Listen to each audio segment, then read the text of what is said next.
Okay, hello, Precalc C. We're going to do this problem that I mentioned in class number 8, which I think of as being very hard. Let's go. There's a lot going on in this problem. It's very confusing. The numbers are difficult, and a lot more maybe work is required than you would think. Okay, we begin with a pair of parametric equations. Goal, find the path that the object traces out and annotates the graph of that path as t goes from negative infinity to infinity. Okay, so what's the procedure? The first thing to do is to note some restrictions. Okay, what are the restrictions? Well, it sort of jumps out that t can't be 2 and t can't be negative 3. So I'll write that down, that t can't be 2 and that t also can't be negative 3. But another thing that I notice is, well, maybe the time to say this is now, right? If t can't be 2, which it can't be, then that means that this denominator can never be 5. Yeah. Sure. And if this denominator can never be 5, then it means that y can never be 2. So I'll write that now, that y cannot be 2. Because the only way for y to be 2, since the numerator is 10, is if the denominator is 5, and the denominator can't be 5 because t can't be 2. Similarly, t can't be negative 3. Since t can't be negative 3, then that denominator can never be negative 5, and so x can never be negative 6/5. Okay. What else? Is there anything else to notice? Yeah, I think there is, because one more sort of small point here is that since x is 6 over something, that x can never be 0. And similarly, y can never be 0. Alright, that was pretty hard, and that was just sort of the first step of the problem. We're sort of 10% done now. Okay, putting this down. Well, what's the next step? The next step is to consider the end behavior. So, I'm going to look at what happens as t approaches infinity and as t approaches negative infinity to both x and y. Okay, but that's not all. That's not the only thing I want to look at. I also, maybe I'll do it like this. I also want to look at what happens near places where x and y get kind of crazy. And, well, there are 2 times now when at least one of these coordinates experiences some kind of infinite behavior, right? Near t equals 2, things are going to get kind of crazy, and near t equals negative 3, things are going to get kind of crazy. And so, I need to consider what happens as t approaches 2. But okay, looking at this a little bit more carefully, I realize, okay, well, it matters whether t is just a little bit more than 2 or a little bit less than 2. So we should consider what happens as t approaches 2 plus, and as t approaches 2 minus. This is quite difficult, I think, and time-consuming. Is there more? Yeah, there's more, because I also need to consider what happens as t approaches negative 3. And again, it matters whether I'm a little bit more than 3 or a little bit less than 3. So as t approaches 3 minus and as t approaches 3 plus. In both of these cases, I shall examine x and y. Alright, so let's do this right now. And like I was saying, I think this is pretty hard. Okay. Let's go. What happens as t approaches infinity? Well, that's 6 over some kind of huge positive number. So 6 over a huge positive is going to be a tiny positive. 10 over a huge positive is going to be a tiny positive. As t approaches negative infinity, I have 6 over a huge negative. So 6 over a huge negative is going to be a tiny negative. And as t goes to negative infinity here, I'm going to have 10 over a huge negative. That's also going to be a tiny negative. Alright, so that is kind of strange already. I'm seeing this sort of telling me that for very, very large values of t, I'm really close to 0, 0 to the origin. And here for very, very large values of, very, very large negative values of t, I'm also really close to the origin, 0, 0, but sort of on the negative side or something. Okay, not even ready to be thinking about that now. Let's keep going. What about as t approaches 2 plus? Well, if t is a tiny bit more than 2, then a tiny bit more than 2 minus 2 is going to be a tiny positive. 6 over a tiny positive is going to be a huge positive. Okay? And what about y? Well, if t is a little bit more than 2, then that makes this denominator a little bit more than 5. So if this denominator is a little bit more than 5, what can I say about 10 over that? Well, 10 over 5 is basically going to be 2. But what kind of 2? Is it a little bit more than 2 or a little bit less than 2? The answer is, it is a little bit, let me say it again. So this denominator is more than 5. So 10 over a little bit more than 5, that fraction is getting smaller when you increase the denominator. Think of it as 10 over 5.1, for example. So this is going to be 2 minus. And okay, now as t approaches 2 minus, so now if t is a little bit less than 2, now you have a number like, 1.9 or something minus 2, that's going to be a tiny negative in there, and 6 divided by a tiny negative is going to be a huge negative. What about now? Well, if t is approximately 2, then the denominator is approximately 5. 10 over approximately 5 is 2, but is it a little bit more than 2 or a little bit less than 2? Well, now, if that denominator is a little bit smaller than 5, that's going to make the fraction bigger. So you can think of 2 as being like, say, 1.9, so that denominator is like 4.9. 10 over 4.9 is going to be a little bit more than 2. That's quite hard, and now this next step is even harder because negative numbers are involved, so it makes it quite difficult. What happens as t approaches 3 minus? Well, okay. If you give me, I'm sort of being inconsistent here with my labeling, so who cares? So as t approaches 3 minus, so I'm a little bit less than 3 now. Sorry, that should be negative 3. Of course, because it's at negative 3 where things are undefined. So negative 3 minus and negative 3 plus. Okay. So, let's do it. As t approaches negative 3 minus, well, what does that mean even? Negative 3 minus means a little bit less than negative 3. But in the world of negative numbers, a little bit less than negative 3 means that the magnitude is actually larger. So we're talking about like negative 3.1 here. Well, maybe we do y first. If t is like negative 3.1, then this is going to be a tiny negative down here in the denominator. 10 divided by a tiny negative is a huge negative. But that was y. Okay. And what about x? Well, now, if that denominator is like negative 3.1, well, first of all, if t is pretty much negative 3, then that denominator is pretty much negative 5. 6 divided by negative 5 is basically negative 6/5. But is it a little bit more than negative 6/5, or is it a little bit less than negative 6/5? Well, if that denominator is like negative 3.1, if t is negative 3.1, then denominator is like negative 5.1. What can I say about 6 over negative 5.1? Well, first of all, ignore the negative for a minute. What can I say about 6 over 5.1? 6 over 5.1 is going to be smaller in magnitude than 6/5 because the denominator got bigger.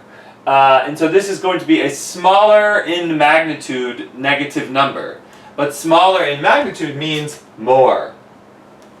So this number is going to be a little bit more than negative 6/5, which is to say a little bit closer, a little bit of a smaller negative number. Okay.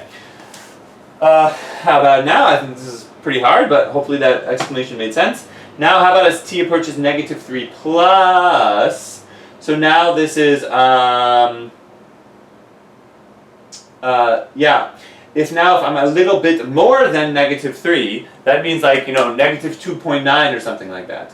Well, now that's going to be a tiny positive down there in that denominator, so 10 divided by a tiny positive is going to be a huge positive.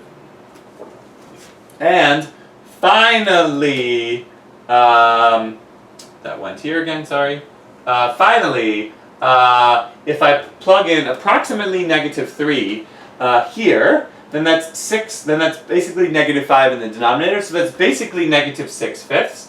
but is it a little bit more than negative 6/5, or is it a little bit less? Well, let's do it. Once again, a little bit more than negative 3 is like negative 2.9. So if we have like negative 2.9 in there, well then that's like negative 4.9. So ignore the negative for a moment. What can I say about 6 over 4.9? 6 over 4.9 is going to be bigger than 6/5 because the denominator got smaller, so the fraction got bigger. So this is going to be a larger in magnitude negative number, which means it's going to be negative 6/5 less. Negative 6/5 minus. In other words, less than negative 6/5, more negative, larger magnitude. Okay, that took like, I don't know, 10 minutes or something, and it was quite difficult. This to me is the heart of this whole problem. If you can do that, what we just did right, then you're sort of ready to go. I'll just say one more thing, which is I choose to do it this way. There's an alternative approach here.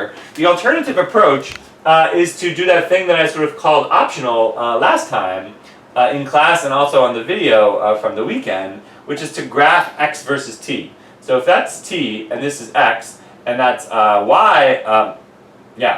So let's just make a quick little graph of x versus t. I'll probably erase this later because we need board space. But what does x versus t look like? Well, it's just 6 over t minus 2. And I just kind of know that this doesn't actually help as much as I was thinking because it's kind of like this type thing. But perhaps this is nice. It tells you a couple sort of things. It tells you that, of course, that t can't be 2. It tells you that on either side of 2, a little bit more than 2, x is going to infinity, that a little bit less than 2, x is going to negative infinity. It doesn't help you quite as much with what's happening to x near near t equals negative 3. But I don't know, perhaps it does. I've never really thought to do this before. So, well, anyway, there it is. And y versus t, what does it look like? Well, everything's going to get moved 3 to the left. So it's going to look like this, and okay, I'm deciding as I'm making these graphs that they're not that nice, but if you want to do this, it's a little bit helpful, I think, in that it shows some of the facts about y, such that on either side of negative 3, y is going to negative infinity. If I'm a little bit less than negative 3, it's going to positive infinity. If t is a little bit more than negative 3, okay, that wasn't so important. I'm going to erase that. Alright, so what have we done? All we did was note restrictions and this end behavior analysis. I think the next thing to do is eliminate the parameter.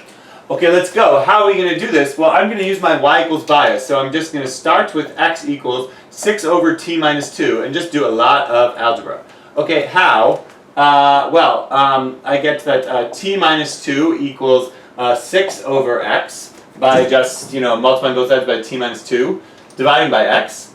Okay, so that's sort of nice. That tells me that t is 2 plus 6 over x.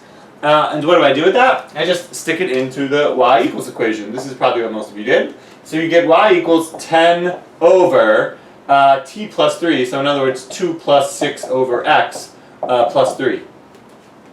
Okay, so we have eliminated the parameter, and maybe you want to even do one more thing, which is write this as 10 over 5 plus 6 over x. Okay, so we have eliminated the parameter, and if you were just trying to kind of do the bare minimum amount of work here, and just eliminate the parameter just because your teacher sort of said to, then maybe you would stop, because we have eliminated the parameter. But that would be bad, because the entire point of eliminating the parameter is to express the relationship between x and y in a way that you recognize. So do you recognize this relationship? I certainly don't. This is not a kind of function that we've ever graphed before, so this doesn't help me at all. So we need to just do more things, right? We need to continue sort of manipulating this expression until it becomes some sort of recognizable thing. And I think we can do that. For example, I can get a common denominator down here in the denominator by multiplying by x over x. So really that becomes 5x plus 6 over x, and that whole thing is in the denominator with 10. Okay, so this becomes 10x over 5x plus 6. well, that's starting to look a little bit better. What is 10x divided by 5x plus 6? You might even almost stop there. Maybe we should even sort of put a box around that or something, because that's a nice format to have our relationship between x and y written in. For example, what do I see about this? It's a rational function. It's a rational function because the numerator and denominator are both polynomials. In fact, they're both linear polynomials. And from this, you can see, for example, that that this curve y equals x will pass through 0, 0, because if you plug in 0, you can also see that that x can't be negative 6/5 from this, because that'll be a vertical asymptote. Actually, maybe is even a better thing to say, that there is a vertical asymptote at x equals negative 6/5. Okay, that's true, but based on our experience with graphing rational functions, there's like sort of one big thing left to do, one thing that we always do when the degree of the numerator is greater than or equal to the degree of the denominator, which it is here. And that is polynomial long division. So now we're going to do 10x divided by 5x plus 6. Well, how many times does that go in? 2 times. And this gives me 10x plus 12. And finally, when we subtract, we get negative 12, and that's kind of it. Okay, so what is all this? This means that the real answer is y equals 2 minus 12 over 5x plus 6. And now that is something that we have seen before. It is a just kind of, it's in the y equals 1 over x family. In fact, if I do one more thing, I'm going to write it over here. Y equals 2 minus 12/5 times 1 over x plus 6/5. In other words, just factor a 5 out of the denominator. Then, this to me is the just absolute best way to represent the relationship between x and y, though sort of shout out to 10x over 5x plus 6 is also kind of being worth it. Okay, why is this so good? Because this tells me that this thing in the blue box, that this curve is really just the 1 over x curve, but stretched out by a factor of negative 12/5. The negative flips it upside down. Then the whole thing is going to get moved to the left by 6/5, and then moved up 2. Okay, so I know exactly how to graph this. And then, because of limited board space, I shall now erase all this algebra, and finally I'll just graph the curve. Okay, so here we are ready to go. What did I say? If that's sort of negative 1, and that's 2, then we have an asymptote at, a vertical asymptote at negative 6/5.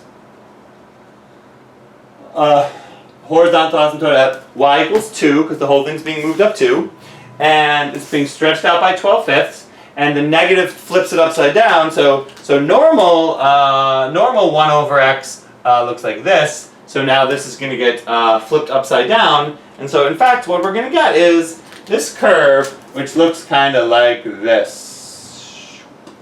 And it passes through the origin, as I've already seen, so we get something like that. Okay, great. This is my curve. And let's note some facts already that should make us happy and feel like we know what we're doing. Well, we've seen that y can't be 2, so sort of, check. We've seen that x can't be negative 6/5. We've also seen that x and y can't be 0, and in fact, that this whole thing is sort of moving sort of towards and away from the origin. So this leads me to believe that there must be some kind of hole here at the origin, and so I'm just going to add that. And now, okay, we could plug in some labels and stuff, but let's just kind of do the problem. So what's happening? Well, maybe it's best to start at the beginning of time. The beginning of time at t equals negative infinity, where am I? Well, according to my calculations, I'm at 0 minus comma 0 minus. In other words, right here, is t equals negative infinity. Right here, just to the left of and below the origin.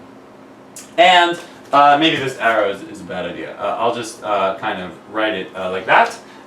T equals negative infinity. And now, what am I doing? Well, I'm sort of moving away from the origin.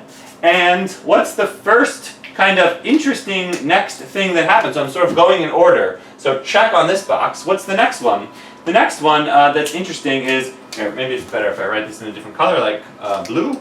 So that's t equals negative infinity. And then what's the next thing that happens? Well, at time negative 3 minus, so just before t equals negative 3, where am I to be found? At negative 6/5 plus comma negative infinity. In other words, a little bit more than negative 6/5 comma negative infinity. In other words, this is where I am at t equals negative 3 minus. And what happens at t equals negative 3 minus? Answer, instant teleportation to time t equals negative 3 plus. At time negative 3 plus, I am at negative 6/5 minus comma infinity. In other words, a tiny bit less than negative 6/5 and up here at infinity. Perhaps I should draw this a little bit differently or something. Shoop, kind of like up like that. Alright, so what we have just done is to teleport, here I draw a square, up to here, and is in fact here at t equals negative 3 minus that I land. And then, moving like this, because where else would I go? What's the next interesting point? T equals 2 minus. At t equals 2 minus, I'm at negative infinity comma 2 plus. In other words, I'm at all the way out there, but a little bit more than 2. So in fact, this is exactly what we're seeing here. It's all sort of making complete sense. And now I teleport again. This right here is t equals 2 minus. I teleport from being all the way out at negative infinity comma a little bit more than 2 to time t equals 2 plus, at which I am at infinity comma 2 minus. And that is over here. And so instant teleportation to this location at time t equals 2 plus. And where am I at t equals 2 plus? Like I just said, infinity comma a little bit less than 2. And then following these arrows down, what happens now is as t approaches infinity, I slowly approach this point 0 comma 0. And so I'll finally label this as t equals infinity. Okay, so what's happening here is that we are tracing out a normal, so-called normal 1 over x type curve. But the order in which we're tracing it out is we start at the origin. It takes me an infinite amount of time to get from t equals negative infinity to t equals negative 3. And just before time negative 3, I shoot down here, teleport instantly to up here. Oops, that should be a plus. Times t equals negative 3 plus. Then it takes me 5 seconds from time negative 3 to time 2 to go down this way. Then I teleport again out here, and at the instant after time t equals 2 seconds, I'm back here again, and then it takes me an infinite amount of time to slowly descend back to the origin. Okay, I don't think I have anything more to say about this. If I had a little bit more time, I could add in some points just to be a little bit more confident of myself. I don't know what's a good number to plug in. Maybe 7 or something. If I plug in t equals 7, then I get, I guess I don't like 7 either. I don't know, it's hard to find points that are nice. Maybe just leave it and be happy with that. Okay, goodbye.